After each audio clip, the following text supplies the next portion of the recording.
อย่าท่านหัวแม่เอามาจังคือเนาะเอาจะภาพกินก่อนจะภาพมากิน เป็นพยาบาลชาว เอาเลยครับคุยอันนี้คุยเอาขามหมักไงอันแม่ตัวห้องอ่ะ ตัว เยอะ ใกล้ๆนี่ตัวว่าขาม ขาวไปนี่ มากินเบอร์นี้กินเจ้าเวิร์กเด้อ ส้ม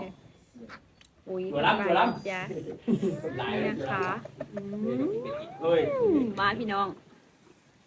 ไก่คนที่มือคนอยู่เงี้ยอ่ะที่บ้านนั่นไหนเปลี่ยน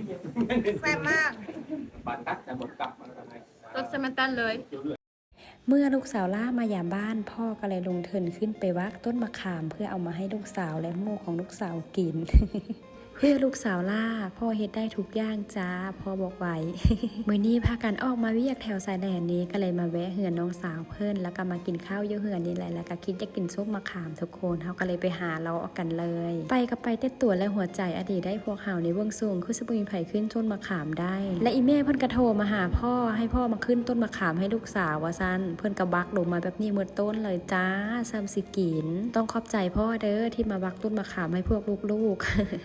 มื้อนี้พากันออกมาเวียกแถวชายแดนบรรยากาศก็ดีบ่มีแสงแดดเลยทุกคนมาเวียกให้หุงหมอพอแต่ตกเที่ยงมาเฮาก็มาหาเรากินข้าวอยู่แถวเหือนน้องสาวอยู่แถวใกล้ๆนี่และก็พากันคิดจะกินส้มก็เลยมาหาเรากินมะคอกมะขามอยู่แถวนี้แล้วเพื่อขั้นเวลาพุ่นนะพอแต่อีพ่อตัดต้นมะขามลงมาแล้วสาวๆก็เริ่มมาเก็บทุกคนมากง่ายปลาล่ำปลาเดือมากง่ายเอาแท้เอาว่าเอาไปเฮ็ดมะขามดองเด้เนาะคือสิกินย่างสะใจเลยแบบน้อยทั้งใหญ่ทั้งยาวนะทุกคนไปตาสะอ่อนเบิ่งนี่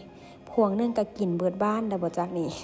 แถวนี้บ่แน่ใจว่าเอิ้นบ้านอีหยังนะเฮาลืมซื้อบ้านเพิ่นแล้วบ่ได้จึงไปถามน้องสาวเพิ่นเบิ่งแต่มาข่าวอีพ่อตัดออกมาเมื่อกี้นี่นะทุกคนเกือบเต็มกระต้าแบบนี้เลยสาวๆก็เก็บบ่หยุดบ่ย่อนเลยเสียดายเฮาบ่ได้เฮ็ดแจ้วมาเฮาก็เลยต้องได้เอาไปเฮ็ดอยู่เฮือนใส่สุดแพทย์ชุดหมอแล้วก็โรยเลยจ้าสายโรยกันทั้งนั้นเพิ่นนะ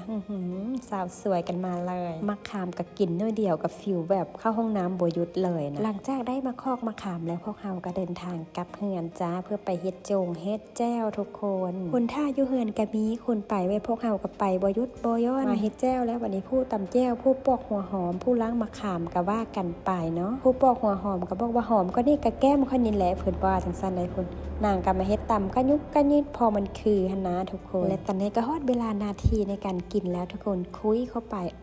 แซ่บนัวเพิ่นว่าจังซั่นน้องสาวคุณเพิ่นบ่กินเพิ่นว่าเพราะว่าเพิ่นเจ็บท้องก็เลยบ่อยากกินจังซั่นแต่ว่าก็ขอเข้าคลิปนำแน่เพิ่นว่าจังซั่นได้